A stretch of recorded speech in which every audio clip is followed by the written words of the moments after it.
नमस्कार, बहुत स्वागत है आप सभी का। मैं हूं सौरभ शर्मा और आप देख रहे हैं कहानी कुर्सी की।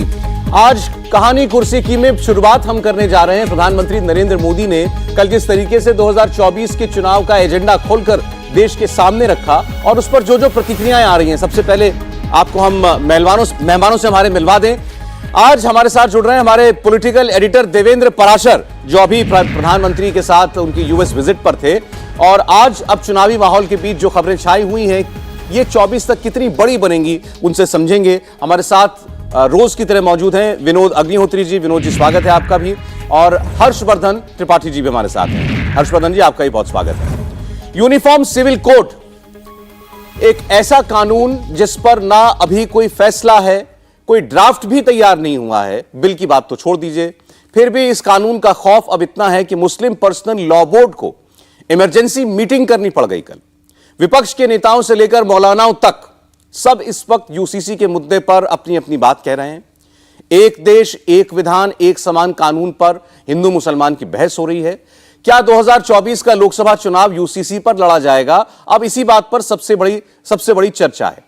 इन मुद्दों पर हम बात करेंगे, लेकिन पहले आपको हम आज की वो बड़ी 4 खबरें भी बता दें जिन पर आज कहानी कुर्सी की में डिटेल में बात होने जा रही है आपके सामने। पहला मुद्दा, जैसे हमने आपको बताया, नरेंद्र मोदी ने ऐलान किया कि देश में अब यूनिफॉर्म सिविल कोड का वक्त आ गया है। इसमें पर्सनल बोर्ड का ऐतराज भी सामने आ गया। कल 3 घंटे एक इमरजेंसी ऑनलाइन मीटिंग बुलानी पड़ी उनको, और उसमें यही तय हुआ, जो होना ही था, कि इसका विरोध किया जाएगा और कैसे यह धर्म के मामलों में दखल अंदाजी है और कैसे इससे केवल मुसलमान ही नहीं, बाकी धर्मों की और जो माइनॉरिटीज हैं उनको भी इससे परेशानी होने जा रही है। इस पर हम पहले बात करेंगे। दूसरा, एक बड़ा अजीबोगरीब मामला सामने आया है मुंबई से। कल ईद है, देश भर में लोग ईद का त्योहार मनाएंगे, और मुंबई में एक हाई राइज सोसाइटी के अंदर एक परिवार एक बकरे को लेकर के गया, तो उसके जवाब में सोसाइटी के कुछ लोगों ने बैठकर हनुमान चालीसा पढ़ना शुरू कर दिया। अब यह मामला सोसाइटी के नियम कानून का है या उससे बढ़कर कुछ और, इस पर आज हम बात करेंगे। तीसरी, आईटी सेल की लड़ाई अब एफआईआर तक पहुंच गई है। अमित मालवीय, जो बीजेपी आईटी सेल के चीफ हैं, सोशल मीडिया हैंडल करते हैं बीजेपी के लिए, उन पर अब बेंगलुरु में एक एफआईआर हुई है। इससे पहले भी एक शिकायत दर्ज हुई थी, लेकिन इस बार मामला थोड़ा संगीन बताया जा रहा है और आरोप उन पर यह लगा है कि इन्होंने राहुल गांधी के ऊपर आपत्तिजनक ट्वीट किया। इससे पहले भी एक विदेशी एजेंट करके एक एनिमेशन वीडियो निकाला था भारतीय जनता पार्टी ने, उस पर भी इनके खिलाफ कार्रवाई हुई थी। और चौथी आज की बड़ी खबर है टमाटर के दाम, जिसे आप सब महसूस कर रहे होंगे। टमाटर के दाम एकाएक 100 रुपए के पार चले गए हैं और विपक्ष को एक मौका मिला यह कहने का कि देश में महंगाई बेकाबू है, लेकिन सरकारी आंकड़ा कुछ और कहता है। तो यह कोई सीजनल आफत है जो हमारे सामने हर साल आती है, हम ही भूल जाते हैं, या इस बार वाकई कुछ है जो हाथ के बाहर जाता हुआ दिखाई दे रहा है महंगाई के फ्रंट पर? ये 4 मुद्दे हमारे सामने रहेंगे। शुरुआत करते हैं प्रधानमंत्री के यूसीसी पर कल दिए गए बयान पर जो जवाब आ रहे हैं। हम आपको बताएंगे मुस्लिम पर्सनल लॉ बोर्ड ने क्या कहा। उससे पहले जमीयत उलमा हिंद के अध्यक्ष मौलाना अरशद मदनी से हमारे सहयोगी शुएब ने बात की और उन्होंने कहा कि 24 के चुनाव में यह यूसीसी से फायदा लेने की बीजेपी की एक कोशिश है। मौलाना अरशद मदनी कहते हैं कि बीजेपी यह चाहती है कि समान नागरिक संहिता के नाम पर देश में पोलराइजेशन हो, ध्रुवीकरण बढ़े। मदनी कह रहे हैं कि मुसलमानों का अपना कानून है, मुसलमानों के शरिया में उनको कैसे अपने रोजमर्रा की जिंदगी में जीना है यह बताया गया है, और उससे कोई भी सरकार छेड़खानी क्यों करना चाहती है, क्यों उनके निजी मामलों में दखल देना चाहती है। उन्होंने साफ कहा कि मुसलमान शरिया कानून से चलता है और इसमें दखलंदाजी बर्दाश्त नहीं की जा सकती। तो आइए सुनते हैं जरा मौलाना अरशद मदनी को। हमारे साथ जमीयत उलमा हिंद के अध्यक्ष सैयद अरशद मदनी साहब मौजूद हैं, उनसे बातचीत करते हैं। ये बताएं सर कि कल प्रधानमंत्री का बयान तो सुन ही लिया होगा, उनकी तरफ से साफ कह दिया गया एक देश में 2 कानून कैसे चलेंगे। आप लोगों का लेकिन ऐतराज़ ख़त्म नहीं हो रहा। ये एक सियासी मसला है और ये और वादे हो गया कि कल उन्होंने जब वहाँ के इलेक्शन के सिलसिले में अपने काम को शुरू किया है, उसी वक्त वो इस मसले को ले आए जिसने ये बात बिल्कुल वाज़ेह कर दी कि ये एक सियासी मसला है। वो अपने इक़्तिदार को हासिल करने के लिए इस मसले को पेश कर रहे हैं ताकि हिंदू और मुसलमान बिल्कुल एक तरफ हो जाए और वो जीत जाए। हम ये समझते हैं कि इसकी कोई वास्तविकता और हकीकत नहीं है। वो ये कहते हैं कि एक घर में 2 कानून कैसे हो सकते हैं। 1300 साल से हम इस मुल्क के अंदर जिंदा हैं। हुकूमतें तो आती जाती रहती हैं और कितनी हुकूमतें आई और चली गई मुल्क के अंदर। हम अपने निज़ाम के ऊपर कायम है, कोई क़यामत तो कायम नहीं हुई मुल्क के अंदर। ये कह रहे हैं कि इसको समझ नहीं आ रहा है, हम भ्रम को दूर करेंगे एक तो, और साथ साथ ये भी आरोप लगा रहे हैं कि कुछ लोग भड़का रहे हैं मुसलमानों को। ये बिल्कुल गलत है। मुसलमान का तो एक खुला हुआ मसला है कि हमारा एक शरीयत है और हम उसके ऊपर 1300 साल से इस मुल्क के अंदर चल रहे हैं। हम अपनी ज़िंदगी को उसी के ऊपर रखना चाहते हैं। जहां आपको एतराज़ है, आप समझते ही नहीं उस मसले को, आप नहीं जानते उस मसले को। हम ये कहते हैं कि हमारा एक कानून है जिससे हम मरते और जीते हैं ज़िंदगी। आप उस कानून को क्यों छोड़ते हैं? आपके ऊपर कोई उसका असर नहीं है। आप जिस तरह चाहें अपने कानून के ऊपर चलिए। सिख अपने कानून के ऊपर चलता है, मुसलमान अपने कानून पर चलता है, क्रिश्चियन और यहूदी अपने कानून, बुद्ध अपने कानून के ऊपर। कितने कबाइल हैं जो अपने। मौलाना अरशद मदनी जमीयत उलमाए हिंद के अध्यक्ष हैं, उनकी बातें आपने सुनी। अब इस पर जो मुस्लिम पर्सनल लॉ बोर्ड की मीटिंग हुई उसमें क्या कुछ तय हुआ है ये भी आपको बता देते हैं। All India Muslim personal law board ने कल ये इमरजेंसी बैठक बुलाई प्रधानमंत्री के बयान के बाद, और उसमें यह तय हुआ कि इस फैसले की और इस पर अगर आगे बढ़ती है सरकार तो इस पर उसका विरोध किया जाएगा। यह साफ साफ उसमें तय कर लिया गया है। किसी भी सूरत पर यूनिफॉर्म सिविल कोड जैसी कोई चीज भारत में लागू नहीं होने दी जाएगी। कानूनी तौर पर भी इसके जहां भी इसके खिलाफ खड़े होने की जरूरत होगी तो मुस्लिम पर्सनल लॉ बोर्ड वो इसके खिलाफ खड़ा होगा। लेकिन जैसा हमने भी आपको बताया कि कोई ड्राफ्ट अभी सामने नहीं है, तो जो लोग विरोध कर रहे हैं वो भी ये नहीं जानते हैं कि उसके फाइन प्रिंट में लिखा क्या हुआ है। तो फिर भी अभी से विरोध है। बुनियादी तौर पर ही उसूलन ही इसके खिलाफ लोग खड़े हो गए हैं और अभी यह स्पष्ट नहीं है कि यह कानून आगे जब आएगा तो उसके ड्राफ्ट में क्या होगा या फिर ये एक कानून की शक्ल लेगा कब। लेकिन चूंकि प्रधानमंत्री ने कहा है तो इसलिए लोगों को लग रहा है कि चुनाव से पहले इस पर सरकार जरूर आगे बढ़ेगी। जरा चर्चा में चलते हैं। इस पर पहले यही एक क्लैरिफिकेशन देवेंद्र अगर आपसे ही मिल जाए। यूनिफॉर्म सिविल कोड की बात कल प्रधानमंत्री ने की और काफी देर तक करी, उसका क्या मतलब साफ है कि 2024 से पहले सरकार इस मुद्दे को अपने अंजाम तक पहुंचाना चाहती है, कोई इफ बट नहीं। देखिए अंजाम तक पहुंचेगा या नहीं उसमें तो निश्चित तौर पर अभी इंतजार करना होगा, लेकिन उसके लिए हवा जरूर क्रिएट की जा रही है। और 2 महीने पहले सौरभ, अगर आपको याद हो तो इंडिया टीवी पे ही हम लोगों ने पहली बार ये खबर ब्रेक की थी कि सरकार के शीर्ष स्तर पे पहली बड़ी बैठक हुई थी यूनिफॉर्म सिविल कोड को लेकर अमित शाह के घर पर। ठीक 2 महीने पहले की वो बात है। अभी आप देखें तो तकरीबन 1 महीना के लिए तो जो नोटिफिकेशन जारी किया गया वो रहेगा, उसके बाद एक रिपोर्ट आएगी। तो निश्चित तौर पे जो आमतौर पे एक धारणा ये बनाई जा रही है, बहुत सारे लोग आपको कहते हुए मिलेंगे कि संभव है कि मानसून से समय ऐसा बिल आ जाए, ऐसा बिल्कुल नहीं होने जा रहा। इतनी जल्दबाजी हो ही नहीं सकती, वो संभव नहीं है। ये ज़रूर है कि क्योंकि बीजेपी का ये आइडियोलॉजिकल इशू है और ऐसे में ज़ोरदार हवा क्रिएट करने की कोशिश की जाएगी रिपोर्ट की मार्फत। एक रिपोर्ट में समस्या सौरभ ये है कि 2016 की जो रिपोर्ट है उसमें ये कहा गया था कि अभी देश में ऐसी स्थिति नहीं है कि यूनिफॉर्म सिविल कोड को लेकर आया जाए। अब जब आप दूसरी रिपोर्ट लेकर आएंगे तो उसमें बड़ी वजह बतानी होगी कि क्या ऐसा क्या हो गया कि जिसके चलते अब वो समय आ गया है। निश्चित तौर पे उस रिपोर्ट के बाद ही आगे की कार्रवाई हो सकती है, लेकिन ये एक बेहद जटिल, बेहद कॉम्प्लिकेटेड चीज़ है और सिर्फ इसे किसी एक एंगल से देखने की जरूरत नहीं है। जैसे ट्राइबल का जो विरोध होगा नॉर्थ ईस्ट की अगर आप बात कर लें, या अनडिवाइडेड हिंदू फैमिली को लेके, तो ये सारी समस्याएं इतनी जटिल रूप में हैं कि इसको बिल के रूप में लेकर आया जाए, पार्लियामेंट से तुरंत पास हो जाए 2024 से पहले, इसकी संभावना मुझे कम नजर आती है। हाँ, इतना जरूर है कि इसको लेकर एक जबरदस्त हवा क्रिएट होगी और सबसे ज्यादा हवा क्रिएट तब होगी जब इसकी रिपोर्ट आ जाएगी। अच्छा ठीक है, लेकिन अभी आपने जैसे देखा रिपोर्ट नहीं है, ड्राफ्ट नहीं है, उससे पहले बात कर लें मौलाना अरशद मदनी साहब की। अरशद मदनी साहब ये कह रहे हैं मुसलमान केवल कुरान पर चलता है, केवल शरिया पर चलता है। 1300 साल से हम चलते आ रहे हैं, इतनी सरकारें आई, सब चली गई, कोई हमको अपने निजाम से हटा नहीं पाया है। और ये सरकार भी कोशिश क्यों कर रही है? अभी बुनियादी उसूल में ही उनका इस पर भेदभाव है कि ये अटेम्प्ट ही आप क्यों कर रहे हैं? हर्षवर्धन जी। देखिए सौरभ जी, मौलाना अरशद मदनी अपने मुस्लिम जो पंथ मजहब मानने वाले लोग हैं उनके वो एक नेता होंगे। ये देश कुरान से नहीं चलता है, ये देश किसी और किताब से नहीं चलता है, चलेगा भी नहीं। संविधान सभा की बैठक में डॉक्टर भीमराव अंबेडकर ने जो कहा वो मैं दोहरा रहा हूँ। उन्होंने कहा कि एक देश में एक समान नागरिक संहिता, यानी हर नागरिक के लिए एक कानून, यह आवश्यक है जिससे विभाजन न हो। लेकिन अगर कुछ लोगों को लगता है तो हम उसको कुछ समय के लिए टालते हैं। हम यह भी कोशिश करेंगे, सरकारों की यह जिम्मेदारी होगी कि वो धीरे धीरे एक ऐसा माहौल बनाएं।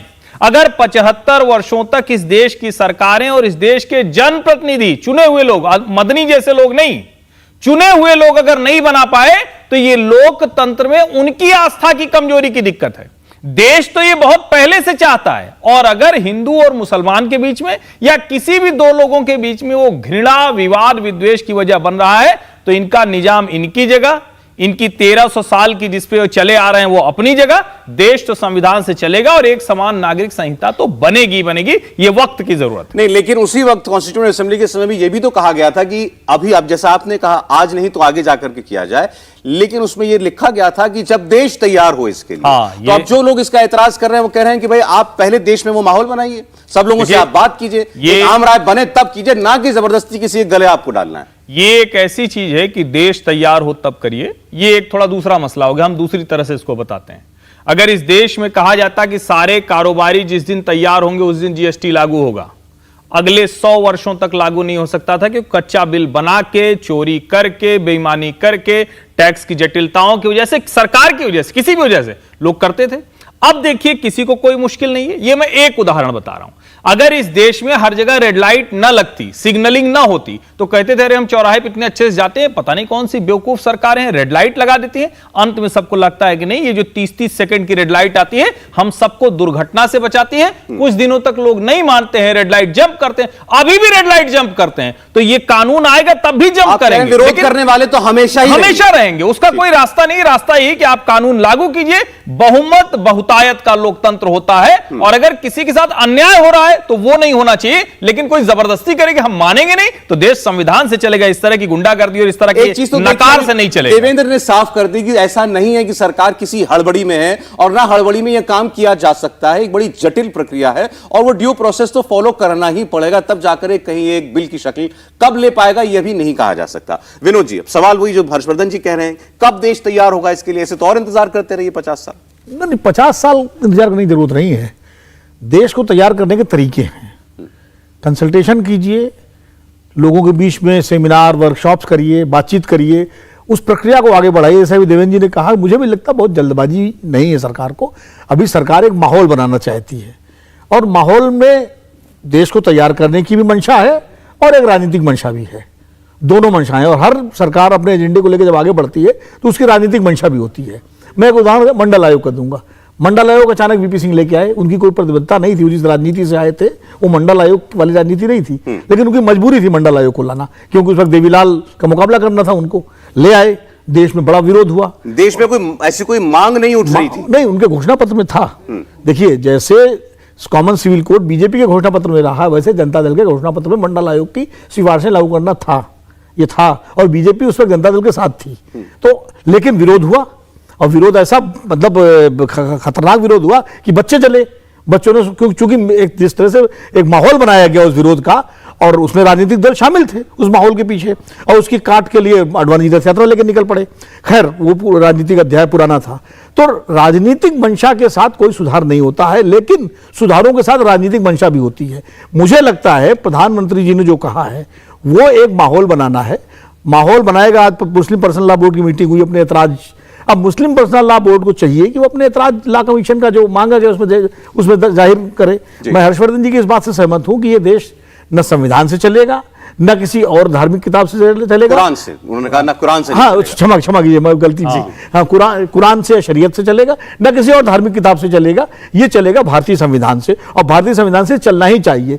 मौलाना अरशद मदनी हो या तमाम सारे हमारे जो यति नरसिम्हानंद टाइप जो साधु संत हो, जो इस देश को कोई हिंदू राष्ट्र बनाना चाहता है, कोई कुरान से चलाना चाहता है, ये नहीं चलेगा। देश चलेगा संविधान सभा के द्वारा पारित संविधान से। उस संविधान की सीमाओं, मर्यादाओं के तहत अगर कोई सुधार होता है तो देश को उसको स्वीकार करना चाहिए। लेकिन मेरा कहना यह है कि इसमें सारे स्टेक होल्डर्स को शामिल करके और बहुमत का समर्थन लेकर के, और चूंकि इसमें खाली असल में पर्सनल लॉ खाली मुसलमानों का मुद्दा नहीं है। ये जो आपने जो बात कही बहुमत का समर्थन लेकर के, अब ये कैसे आप नहीं, समर्थन बहुमत लेंगे से मेरा किसी मतलब मुद्दे पर? बहुमत से मेरा मतलब जो है जो सारे स्टेक होल्डर्स हैं उनका बहुमत, इसमें क्रिश्चियंस भी हैं, इसमें आदिवासी भी, आदिवासियों में अकेले आदिवासी नहीं है, नॉर्थ ईस्ट के आदिवासियों की अलग परंपराएं हैं, उनके अलग रिवाज हैं, आंध्र प्रदेश और छत्तीसगढ़ और झारखंड के आदिवासियों के अलग रिवाज हैं, हिंदुओं में तमाम सारे जातियों में अलग अलग रिवाज हैं, तो दक्षिण भारत के कुछ अलग हैं। तो ये बहुत जटिल मामला है और ये बहुत जल्दबाजी में नहीं किया जाना चाहिए, लेकिन इसका प्रयास किया जाना चाहिए। नहीं देखिए, जो बात आप कह रहे हैं उसको कैसे अंजाम देगी सरकार, ये देखना होगा। इतने बड़े देश में, इतनी विविधताओं के वाले मुल्क के अंदर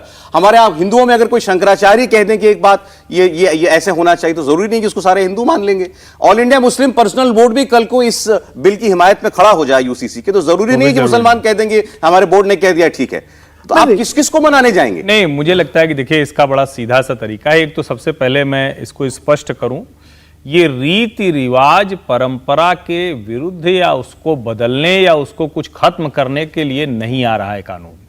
ये हमारे आपके जीवन में, सार्वजनिक जीवन में, सामाजिक जीवन में, व्यक्तिगत जीवन में जो सरकारी कानून होते हैं, मान लीजिए संपत्ति का बंटवारा है, तो अलग अलग धर्मों में अलग अलग तरह से क्यों होगा भाई? आप अल्लाह को मानते हैं, मानते रहिए, आप किसी और को मानते हैं, मानते रहिए, हिंदू इतने देवी देवताओं को मानते हैं, मानते रहिए, और सब छोड़िए, इस देश का हर आदिवासी पत्थर लेगा, कहेंगे हमारे यहां हम प्रयागराज में दारागंज मोहल्ले में रहते हैं, कुछ नहीं करते हैं तो एक कुछ बना लेते हैं, कहते हैं कि हमारी समया माई है, समया माई की पूजा करते हैं। ऐसे ही गांव घर में होता है, कहते हैं हमारे कौन लाल बाबा हैं, तो उसमें थोड़ी ना कुछ रोक लगने जा रही है। ये थोड़ा सा भ्रम है। इस देश में संपत्ति और निजी जीवन में आप कैसे व्यवहार करेंगे, जिसमें सरकार का मसला है, जिसमें कानून का मसला है, वो दो लोगों का अलग अलग नहीं हो सकता है। और वो कैसे तय होगा?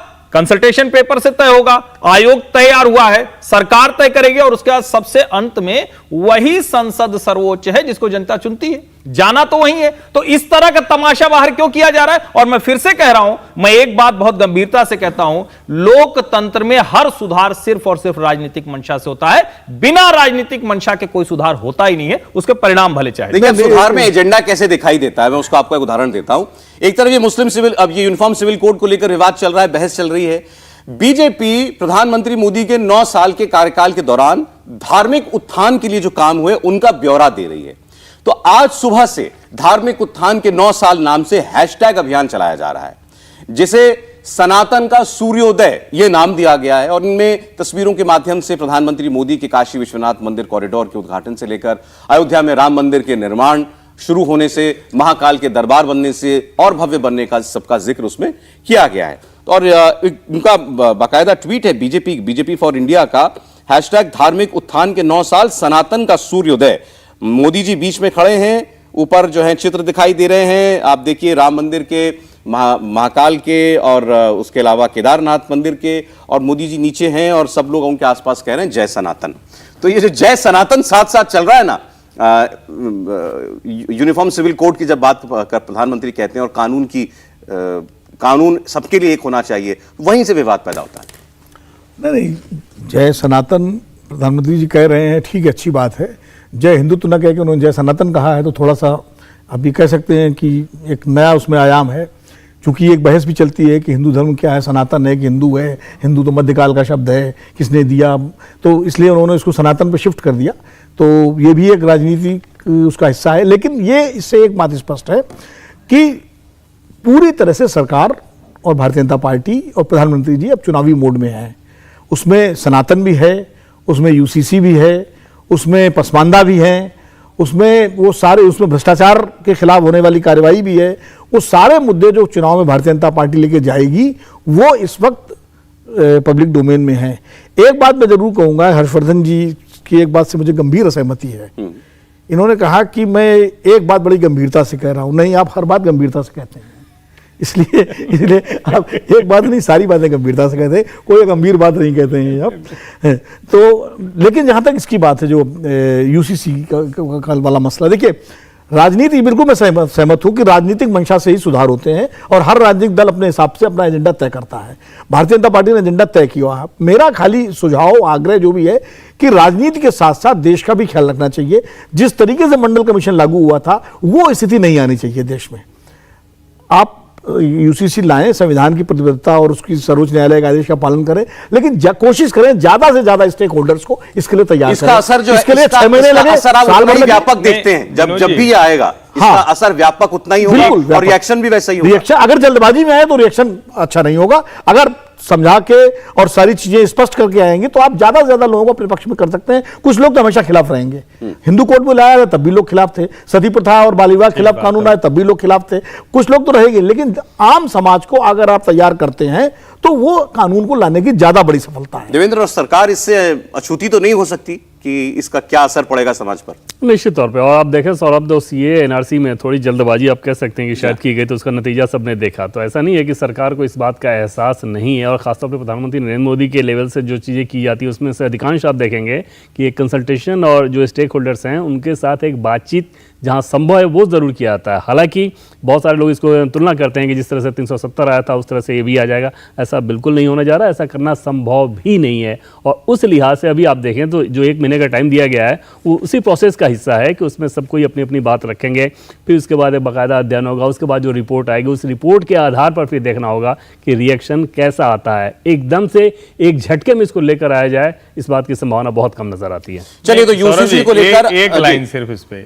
अरे अभी भी झटका ही है 75 साल बाद। और अभी तो इसको कहें तो ये 3 तलाक का मसला क्या था? वही तो था ना जो विनोद जी ने कहा। उनकी बात से मैं सहमत हूं कि आप एक प्रोसेस तैयार करते हैं, लोगों का मन बनाते हैं। मुस्लिमों के बीच में भी एक बड़ा मन बना ना, 3 तलाक हुआ ना, कहां कोई गड़बड़ हुई? हम बहुत ज्यादा एप्रीहेंशंस पे भी नहीं चलना चाहिए। मुझे लगता है देश बहुत आगे निकला है। आज आप किसी भी समझदार मुसलमान से कहिए जिसको कोई निजी हित ना हो, मतलब मैं बार बार कहता हूं मेरे एजेंडा जिसका ना हो, तो वो कहेगा भाई कि जैसा मेरे लिए कानून वैसा तुम्हारे लिए कानून। तो मुझे लगता है वो सहमति तो बनी है। कुछ कट्टर लोग हैं जो ये एजेंडा चलाएंगे, उसका जवाब देना पड़ेगा लोकतांत्रिक तरीके से। जिस तरह के व्यक्ति की बात कर रहे हैं वो बहुत आपको नंबर सिंगल डिजिट हाँ, नहीं मैं भी मिलेंगे। ये कहना चाह रहा था कि वो भी इतना हाइपोथेटिकल चीजें होती हैं। ये ग्राउंड पे जब जाएं तो ऐसा बिल्कुल नहीं होता, और उस लिहाज से किसी भी सरकार को ये समझना पड़ता है। जैसे अमित शाह के यहाँ जो 2 महीने पहले जो बैठक हुई थी उसमें बकायदा इसी बात को लेकर बहुत ज्यादा मंथन था कि वो कम्युनिटी कैसे तैयार होगी, उसके लिए क्या कुछ करना चाहिए। चलिए ठीक, आगे बढ़ते हुए एक ब्रेक के लिए हमें रुकना पड़ेगा। आप देख रहे हैं कहानी कुर्सी की। मुंबई की खबर आपको दिखाएंगे और ये जो कुछ हुआ इसके पीछे वजह क्या है, क्या इसके पीछे कोई सामाजिक कारण भी दिखाई दे रहे हैं। सोसाइटी में बकरा लाया गया और उसके जवाब में हंगामा इतना बड़ा, लोगों ने बैठकर हनुमान चालीसा का पाठ करना शुरू कर दिया। अब इसमें कानून क्या कहता है, किसी की सोसाइटी के को अपने नियम कायदे हो सकते हैं, या फिर ऐतराज इसी बात पर था कि ईद पर बकरा काटा जा रहा है। इंडिया टीवी हर वक्त हर जगह डाउनलोड करने के लिए सर्च करें India TV news Google play store या ऐप स्टोर पर।